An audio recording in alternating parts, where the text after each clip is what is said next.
श्री कृष्ण वंदे जगद्गुरु इदम श्री सद्गुरुवे नमः। वाङ्मय नंबर 2, जीवन देवता की साधना आराधना, ऑडियो नंबर 59। गुरुदेव ने हमें सत, रज और तम के बारे में बताया।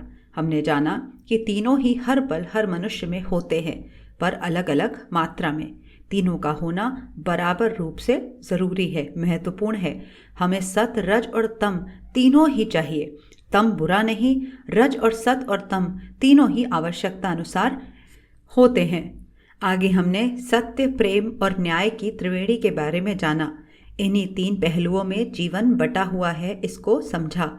और इनका त्रिविधि धर्म सत्य, सनातन और शाश्वत है, और संपूर्ण सफलताओं का सार इसी धर्म के अंतर्गत निहित है।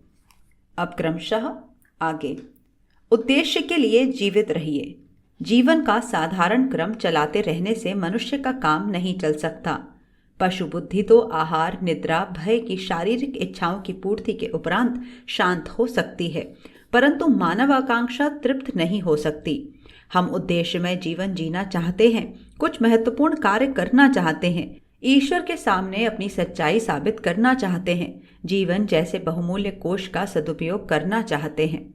निरुद्देश्य जीवन किस काम का? जिन्होंने मनुष्यता में प्रवेश नहीं किया है, वे शूद्र श्रेणी के नर पशु चाहे जिस तरह अपने को अव्यवस्थित पड़ा रहने दें, पर जिनमें मनुष्यता की चेतना उत्पन्न हो गई है, वे उद्देश्य के लिए जीवित रहना पसंद करते हैं। हिंदू धर्म में द्विजित्व प्रभुत्वता का सूचक माना गया है। जो लोग पशुता से ऊंचे उठकर मनुष्यता में प्रवेश करते हैं, उन्हें द्विज कहा जाता है। ब्राह्मण, क्षत्रिय, वैश्य तीन प्रमुख वर्ण हैं। असल में मानव जीवन के ये तीन उद्देश्य हैं। संसार में सबसे बड़ा काम दुखों का निवारण करना है, जिससे अविच्छिन्न सुख प्राप्त हो सके। दुखों के तीन कारण हैं: अभाव, अन्याय, अविद्या। चौथा और कोई कारण नहीं है जिसके कारण दुख उत्पन्न होता हो। अमुक वस्तुओं के न होने से, किसी के द्वारा सताए जाने से अथवा ज्ञान न होने से नाना प्रकार के कष्ट उठाने पड़ते हैं। दुखों का अंत करना यह सबसे बड़ा काम सामने है। इस कार्य के तीन श्रेणियां होने के कारण रुचि भिन्नता के अनुसार तीन प्रकार के लोगों में इस कार्य को बांट दिया गया है। जो लोग वस्तुओं के अभाव को कला कौशल, शिल्प, कृषि, व्यापार से पूरा करते हैं, जनता के अभावजन्य कष्ट को मिटाते हैं, उनकी वैश्य संज्ञा ठहराई गई। जो राजनीति में भाग लेते हैं, राष्ट्र रक्षा व्यवस्था, दुष्टों को दंड देना, वेतन मात्र लेकर शारीरिक और मानसिक श्रम करना, बल वृद्धि के साधन जुटाना, अन्याय निवारक शक्तियों का उत्पादन एवं संचय करना आदि के द्वारा अन्यान जन्य कष्टों का निवारण करना अपना कार्यक्रम बनाते हैं, वे क्षत्रिय हैं। जो विद्या की उन्नति करना, ज्ञान का प्रसार करना, रहस्यों का उद्घाटन करना, सच्चाई से परिचित कराना, पथ प्रदर्शन करना, अनिष्ट पथ से सावधान करना आदि मार्गों द्वारा अविवेक जन्य कष्टों को दूर करना अपना उद्देश्य बनाते हैं, वे ब्राह्मण वर्ग के कहे जाते हैं। तीन कष्टों का निवारण करने के लिए वर्ण व्यवस्था की रचना हुई है। मानव जीवन के ये तीन उद्देश्य हैं। इन्हीं उद्देश्यों में से एक को प्रधान रूप से चुनना पड़ता है, दूसरे तो गौण रूप से उसे अपनाने पड़ते हैं। आप अपना कौन सा उद्देश्य नियत करें, इस प्रश्न की विवेचना करना ही यहाँ हमारा इष्ट है। सेवा का उद्देश्य परमात्मा विश्वात्मा की पूजा, उसकी दृश्य प्रतिमाओं, शरीरधारी आत्माओं की सेवा सहायता द्वारा ही हो सकती है। विश्व सेवा का व्यवहारिक रूप अपने निकटस्थ लोगों की सेवा करना है। शुभ संकल्पों द्वारा प्राणी मात्र के साथ सद्व्यवहार हो सकता है, पर शारीरिक और क्रियात्मक सहयोग उन्हीं लोगों तक संभव है जिन तक अपनी पहुंच हो सकती है, जो भाषा, वेश, भाव की समानता के कारण अपने निकट है। आप यदि विश्व सेवा के लिए अफ्रीका को अपना कार्यक्षेत्र चुने, तो वहां जाने की सरकारी आज्ञा प्राप्त करना, यात्रा का प्रबंध करना, नई भाषा सीखना, नया समाज अपनाना, रीति रिवाजों में उनके समान बनना आदि असंख्य कठिनाइयों के पश्चात अफ्रीका निवासियों की थोड़ी सी सेवा करने में समर्थ होंगे। किंतु यदि अपने देश में ही कार्य आरंभ करें तो एक भी अनावश्यक झंझट न उठाना पड़ेगा और समय तथा शक्ति का अच्छा उपयोग हो सकेगा। इन्हीं सब बातों पर विचार करते हुए अनुभवी महापुरुषों ने देश जाति की सेवा करना विश्व सेवा का, ईश्वर पूजा का व्यवहारिक रूप बताया है। जो पुर्जा जिस मशीन का है, वह उसी में जुड़कर अपना जीवन सार्थक कर सकता है। दूसरे मॉडल की बनी मशीन में वह फिट न बैठेगा। जबरदस्ती लगाया गया तो या तो खुद टूट जाएगा या मशीन को तोड़ देगा। समान विचार के लोगों की जाति और निर्बाध आवागमन को एवं शासन की राजनीतिक परिधि को देश कहते हैं। देश जाति के मर्यादित क्षेत्र में अपने लक्ष्य के अनुसार कार्य करते हुए ईश्वर को प्राप्त करना एवं जीवन को सफल बनाना संभव है। पाठकों को इसी मार्ग का अवलंबन करना उचित है। वर्तमान समय असाधारण समय है। युगांत की संध्या वेला इसे कहा जा सकता है। अंधकारपूर्ण निशा समाप्त होकर उषा की स्वर्णिम लालिमा प्रकट हो रही है। सत्य का सूर्य अब उदय होना ही चाहता है। ऐसे संक्रांति काल में देश जाति में अनेक नई समस्याएं, अनेक नई गुत्थियां उत्पन्न हो रही हैं। उन्हें सुलझाने के लिए नया दृष्टिकोण चाहिए। तीनों वर्णों के लिए एक नवीन चुनौती सामने आ रही है। पिछली शताब्दियों में वैज्ञानिक उन्नति ने ऐसी टेढ़ी मेढ़ी उलझनें उत्पन्न कर दी हैं जिनके जाल में फंसकर मानव बुद्धि विचलित हो गई है। कर्तव्य और अकर्तव्य के अंतर को पहचानना अब बहुत कठिन हो गया है। ये विकट जंजालों से भरा हुआ समय अब अधिक देर तक न ठहर सकेगा। मनुष्य इससे ऊब गया है और सीधा सच्चा रास्ता तलाश कर रहा है। तलाश करने से सब कुछ मिलता है। कुकर्म और दुर्बुद्धि के फलस्वरूप अकाल, महामारी, चिंता, युद्ध आदि के भयंकर दुख भोगने पड़ रहे हैं। इन दुखों से छुटकारा पाने की तीव्र उत्कंठा उत्पन्न होते हुए देखकर ये निस्संकोच कहा जा सकता है कि बहुत ही शीघ्र इच्छानुकूल समय का आगमन होगा। वर्तमान काल में जीवन यापन करने वाले विवेकवान अध्यात्म पथ के अनुयायियों को जीवन लक्ष्य पूरा करने के लिए सामयिक कार्यक्रम निर्धारित करते समय वर्तमान परिस्थितियों का ध्यान रखना होगा। आर्य जाति के प्राचीन वैदिक सिद्धांत इस समय बड़े ही सड़े गले और विकृत रूप में आ गए हैं। विदेशी आक्रमण ने हमारी शुद्ध संस्कृति में इतना अधिक विष घोल दिया है कि वर्तमान समय में जो प्रथाएं और विचारधाराएं प्रचलित हैं वे मूल सिद्धांतों से करीब बिल्कुल उल्टी पड़ती हैं। मिलावट इतनी अधिक हुई है कि 3/4 नकलीपन आ गया है। समय परिवर्तन के साथ साथ जातीय विचारधाराओं और प्रथाओं में भी परिवर्तन होते रहना आवश्यक है। इस तथ्य को भली भांति समझते हुए विवेकवान अध्यात्मवादियों का परम पवित्र कर्तव्य है कि युग निर्माण में हाथ बटाएं। राजनीतिक दासता के कारण जितना कष्ट उठाना पड़ता है उससे भी अधिक भौतिक दासता के कारण सहन करना होता है। सामाजिक, राजनीतिक, आर्थिक, शारीरिक सुखों का मूल साधन मानसिक परिवर्तन है। गीता के उदर्व मूल मधा शाखम श्लोक में यह बताया है कि मस्तिष्क जीवन की जड़ है और शरीर के अन्य अंग शाखाएं हैं। कार्य की जड़ विचारों में होती है और उसके पत्र पुष्प बाहर दिख पड़ते हैं। मनुष्य जाति को दुर्भाव, दुर्बुद्धि और दुष्कर्मों से बचाकर सत्कर्मों की ओर ले चलने के लिए सबसे प्रथम और सबसे अधिक आवश्यकता बौद्धिक क्रांति की है। जिन विचारों से समाज इस समय ओतप्रोत है, यदि उनमें परिवर्तन न हुआ तो कोई भी ऊपरी उपचार फलप्रद न होगा। ब्राह्मण वर्ग को सर्वोच्च माना गया है क्योंकि प्रेरक शक्ति उसी के अंदर है।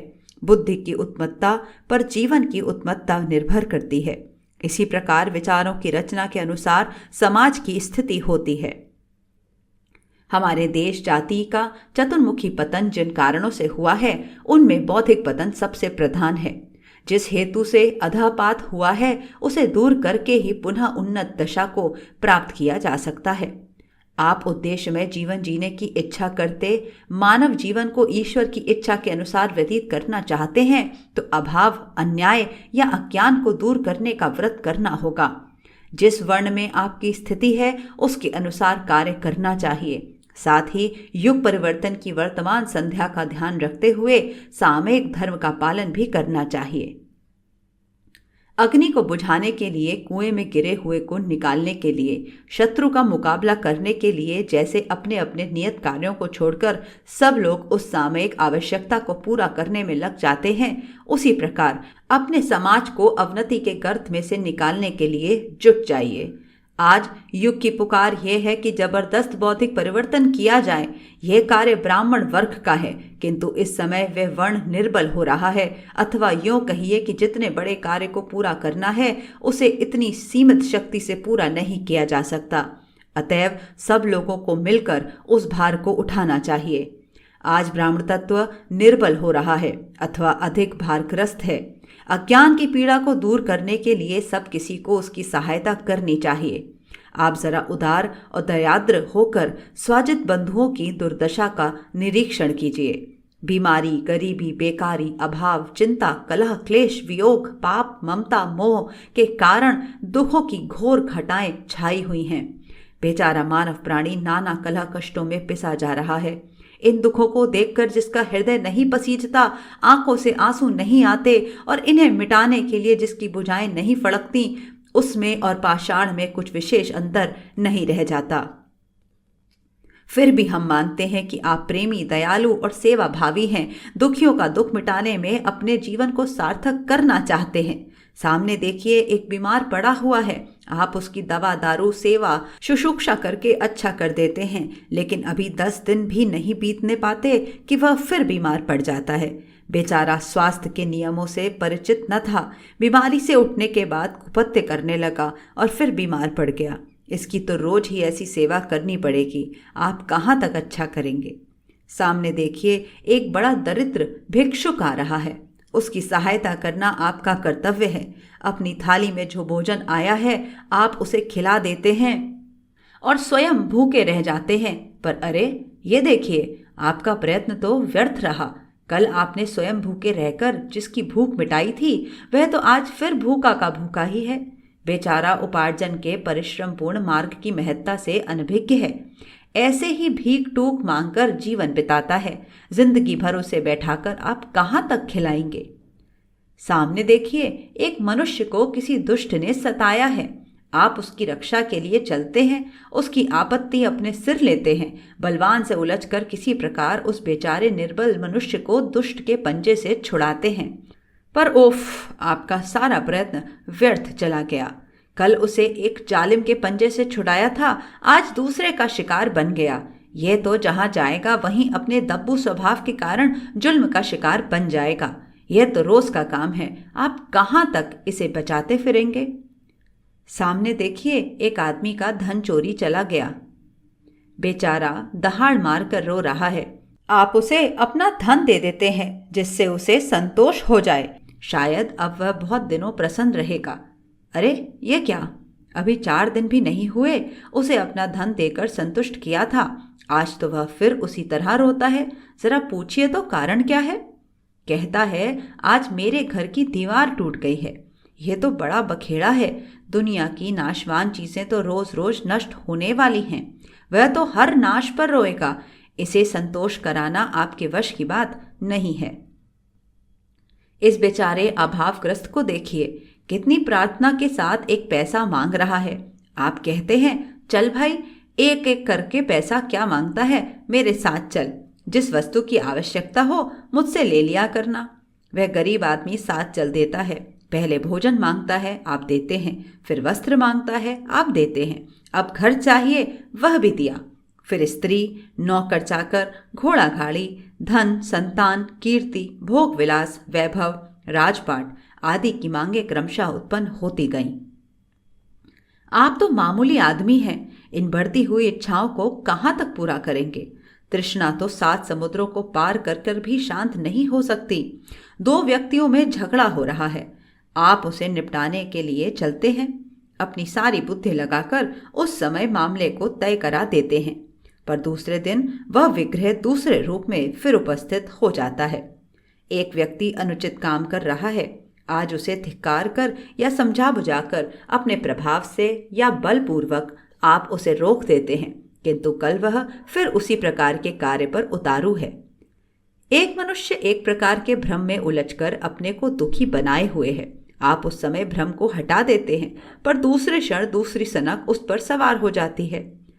उत्तम व्यवस्था चलाने और बुराई रोकने के लिए आप कोई कानून या प्रस्ताव पास कराते हैं। लोग कोई न कोई बहाना ढूंढकर प्रत्यक्ष अप्रत्यक्ष रूप से उसे तोड़ने लगते हैं। आपको सारी समस्याओं पर नए सिरे से विचार करना होगा। संसार के दुखों के कारण तथा उनको दूर करने के उपाय पर गंभीरतापूर्वक मनन करना होगा। मानव जाति के अनेकानेक कष्टों का कारण वे अभाव नहीं है जो प्रत्यक्षता दिखाई पड़ते हैं। समस्त दुखों की जननी अविद्या है। बीमार को दवा देकर सदा के लिए अच्छा नहीं किया जा सकता। यदि उसे निरोग बनाना है तो उसकी ज्ञान चेतना में यह बात बैठा देनी होगी कि किन उपायों से स्वास्थ्य ठीक रह सकता है। यदि वे बातें मन में भर जाएं तो वह वर्तमान बीमारी को बहुत ही अल्प समय में खोकर सदा के लिए निरोग और स्वस्थ बन सकता है। भिक्षुक को परिश्रम पूर्वक जीविका उपार्जन करने के मार्ग पर प्रवृत्त कर दिया जाए तो उसको रोज रोज की अपमानित याचना से छुटकारा मिल सकता है। निर्बलों को बलवान बनाने और बलवानों को दया करने की भावना से भर दिया तो आए दिन होने वाले जुल्म सहज ही मिट सकते हैं। कमजोर मनुष्य जब तक अन्याय का विरोध करने के लिए स्वयं कुछ करने को तत्पर नहीं होते, उन्हें ईश्वर भी बेइंसाफी में पिसने से नहीं बचा सकता। दिनों दिन बढ़ने वाली तृष्णा और नाशवान वस्तुओं की विछोह वेदना ज्ञान के द्वारा ही दूर की जा सकती है, अन्यथा इनका निवारण किसी प्रकार हो ही नहीं सकता। इस आनी जानी दुनिया में एक न एक वस्तु का विछोह नित्य है। आज भाई मरा तो कल बेटा मरने वाला है, आज धन गया तो कल घर फूटने वाला है। इसके लिए रोया जाए तो निरंतर रोते रहने पर भी शांति नहीं मिलेगी। इन अवसरों पर केवल ज्ञान द्वारा ही धैर्य धारण किया जा सकता है।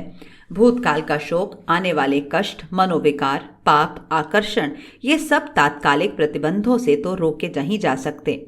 इनका निवारण ज्ञान के द्वारा ही होना संभव है। दुनिया का एक ही दुख है, अज्ञान। उसे सुखी बनाने का एक ही उपाय है, ज्ञान प्रसार। माना कि पीड़ितों को कुछ तात्कालिक सहायता की भी आवश्यकता होती है, पर पीड़ा का अंततः निवारण ज्ञान के द्वारा ही हो सकता है। आप रुपया पैसा देकर किसी की इतनी सहायता नहीं कर सकते जितनी कि उसे विषम स्थिति में से निकलने का मार्ग बताकर करते हैं। मनुष्य के पास किसी वस्तु की कमी नहीं है। परमात्मा ने उसे अनंत शक्तियों का खजाना सौंपकर इस लोक में भेजा है। उसके अंदर ऐसी ऐसी योग्यताएं छिपी पड़ी हैं जिनके एक एक कण का उपयोग करके वह सम्राटों का सम्राट बन सकता है। राजा को एक कंकड़ देकर, आत्मा को रुपया, पैसा, भोजन, वस्त्र देकर आप उसका क्या उपकार करते हैं? उसे इन टुकड़ों की जरूरत नहीं है। जरूरत केवल एक है और वह ये है कि मानव जाति के अंतःस्थल में सोई हुई महान शक्तियों को जगाया जाए।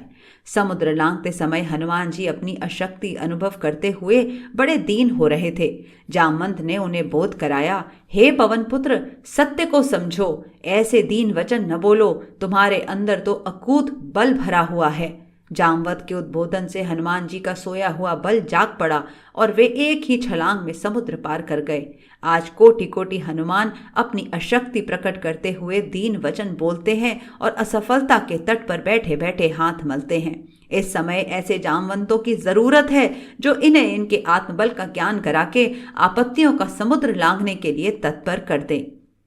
संसार में सद्ज्ञान का प्रसार हुए बिना कलह, पाप, दुराचार, हत्या, चोरी, अशांति आदि का अंत नहीं हो सकता। जब तक मनुष्य के मन में शैतान बैठा रहेगा, अन्य प्रकार के दान उसका कुछ भी भला न कर सकेंगे। इसलिए यदि आप ऐसा दान करना चाहते हैं जिससे संसार की सच्ची सेवा हो, सच्चा उपकार ही हो, स्थायी रूप से दुखों का निवारण हो, तो ज्ञान का अमृत बांटिए, विवेक का दान दीजिए। सद्ज्ञान प्रसार के लिए यह आवश्यक नहीं है कि हर मनुष्य बड़ा भारी विद्वान, वक्ता या लेखक हो। सच्चाई इतनी ठोस, खरी, प्रभावपूर्ण, तर्कसंगत होती है कि उसको समझाने में विशेष कठिनाई नहीं पड़ती। सीधी सच्ची बात तो कहने में न तो किसी होशियारी की जरूरत है और न किसी बनावट की। सद्भाव पूर्वक जो बात हृदय से निकलती है उसको समझाने का ढंग सीखने की जरूरत नहीं पड़ती। सरलता के साथ वह कही तथा समझी जा सकती है। आप अपने अंदर ज्ञान की किरणें आकर्षित करिए और उन्हें दूसरों को बांटने में उद्यत होइए। अक्षर ज्ञान एवं पोथी की विद्या बहुत दिनों में आती है। उसको समझने समझाने के लिए हजारों स्कूल कॉलेज खुलते जा रहे हैं। ये कार्य दूसरे लोगों का है। आप तो जीवन के मूलभूत दृष्टिकोण को समझने और समझाने का प्रयत्न करिए। स्कूली शिक्षा से जानकारी बढ़ती है, उससे आदमी होशियार और चालाक हो जाता है, पर ज्ञान दूसरी बात है।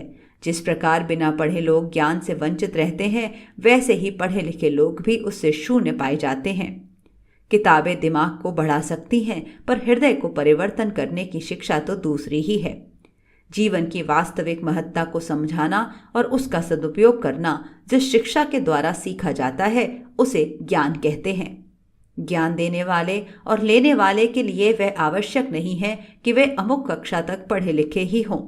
जिनका अंतःकरण स्पष्ट है वे गुरु शिष्य बिल्कुल अशिक्षित होते हुए भी ज्ञान को सिखा सकते हैं और सीख सकते हैं। संघबद्ध रीति से यह कार्य और भी सुंदरता पूर्वक हो सकता है। कई व्यक्ति मिलकर एक संघ द्वारा इस कार्य को और भी उत्तमता से कर सकते हैं।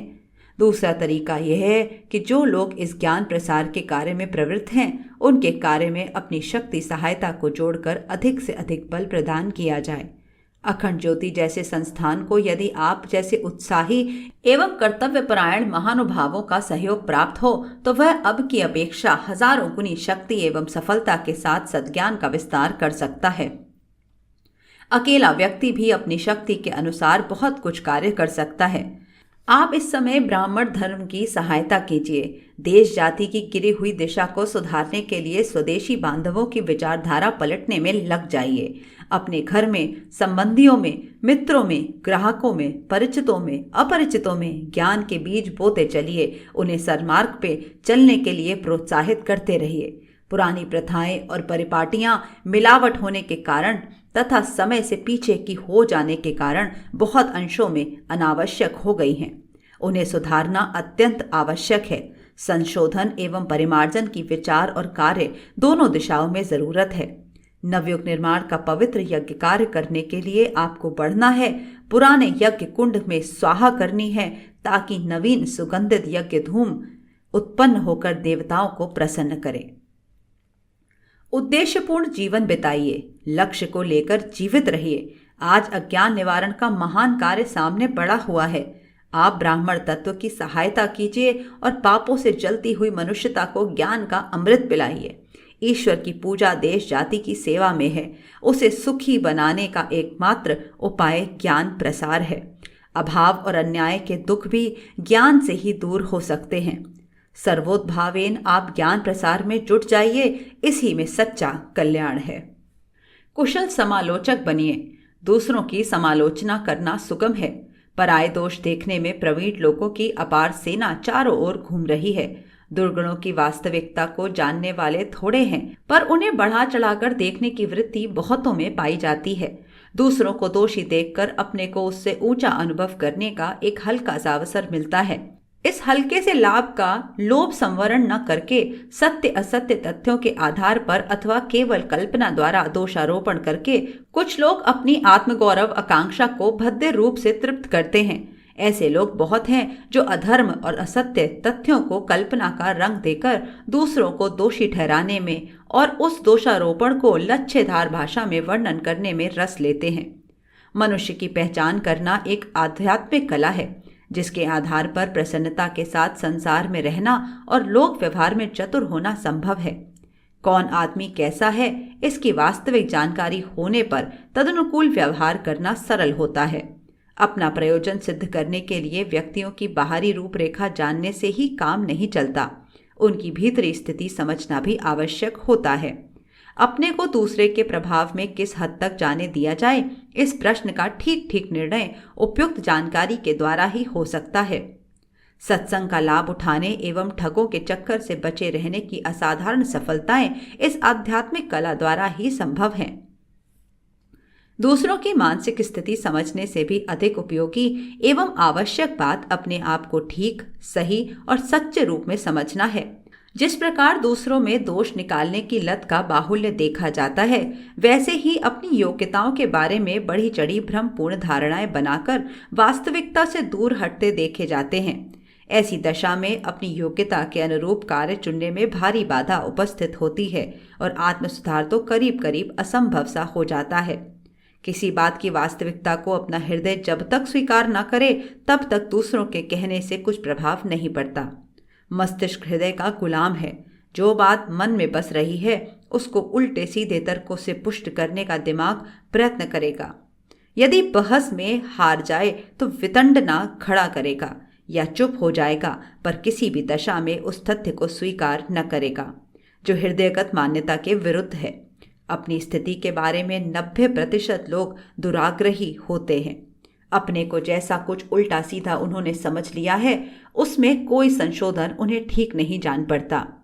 कोरी कल्पना के आधार पर अपनी स्थिति को अत्यधिक घटा बढ़ाकर समझ बैठना और फिर उसको मानते रहने का दुराग्रह करना, यह ऐसी भयंकर मानसिक बीमारी है जो मनुष्य को आधा पागल बना देती है और आत्मिक उन्नति के स्रोतों को बिल्कुल नष्ट कर देती है।